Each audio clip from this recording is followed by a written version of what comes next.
Cutting carbs to lose weight is a little like selling your car to save money on fuel. It'll work, but you might realize a few weeks later, it probably wasn't the most sustainable solution. Not to mention, your feet hurt like hell now, and you're thinking about treating yourself to a few Ubers, and you'll probably end up spending more than you ever did before. Hey, I'm Danny from OPEX Bristol, and if you've been told that bread is the Antichrist, and pasta's the reason you can no longer feel your feet when you wear those jeans that used to fit just fine, this is the video for you. This video is a brief overview, but if you're interested in our free in-depth course for weight loss, the link is in the description below. Today, we're going to be looking at whether you really need to cut carbs to lose fat, how fat loss actually works, and why demonizing carbs makes you no better than that grandparent that still thinks doing sit-ups burns belly fat. And yes, we'll talk about insulin. Calm down, you keto cretins. So first, let's look at why cutting carbs can work. It's true that people often lose weight quickly on low-carb diets, especially in the first couple of weeks. But it's not magic. It's a mix of eating fewer calories overall due to cutting out an entire group of food, avoiding high-calorie processed carbs which are commonly and easily overeaten like crisps, biscuits, and pizza, and most importantly, water loss. In fact, the vast majority of weight loss in the first week is water loss. When you cut carbs, your body burns through its glycogen stores in the muscle and in the liver. And with every gram of glycogen, you lose about 3 to 4 grams of water that was bound to it. So those first few kilos, they're just your body wringing out like it's a sponge. So it's not the absence of carbs that causes fat loss, it's the calorie deficit and the water reductions. A 2015 meta-analysis in The Lancet found no significant difference in long-term weight loss between low-fat and low-carb diets, as long as the calories and protein were equal. Let's quickly go back to the metaphor. Cutting carbs to lose fat is like selling your car to save money on fuel. Sure, you'll spend less because you're now walking everywhere. You're saving money, but at what cost? The point being, it's a blunt force solution to a very solvable problem. Here's our room.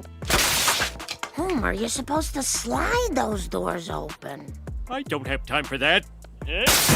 There are easier and more sustainable ways to manage your energy intake than cancelling an entire food group. Carbs aren't evil, eating them doesn't automatically make you fat. Just like owning a car doesn't automatically make you poor. It depends how much you drive and how you budget. Now let's quickly talk insulin because someone in the comments definitely will. Yes, insulin is involved in fat storage, but it's not a fat gain switch. Insulin's like a traffic policeman officer directing nutrients. What made you want to be a policeman? Officer.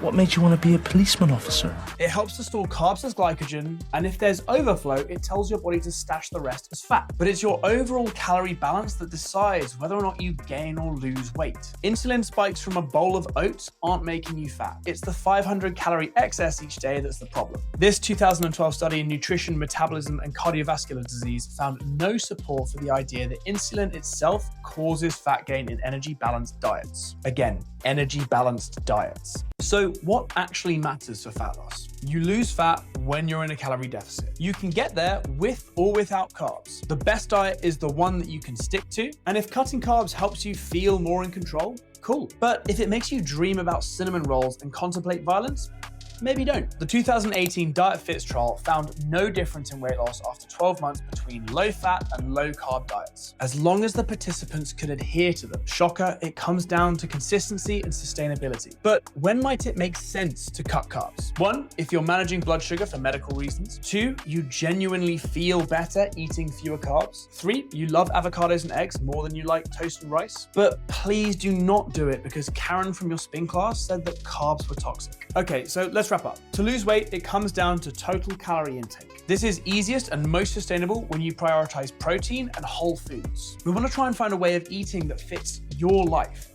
not someone else's dogma. And losing fat isn't about cutting carbs. It's about cutting through the crap and focusing on what works for you. If this helped, please hit the like button, subscribe, and drop a comment. And if you want help putting together a nutrition plan that doesn't suck the joy out of eating, check out our links below. We work with clients right here in Bristol or remotely with people all over the world. Thanks for watching. And if you like this video, the boffins at YouTube think you'll love this one. See you next time.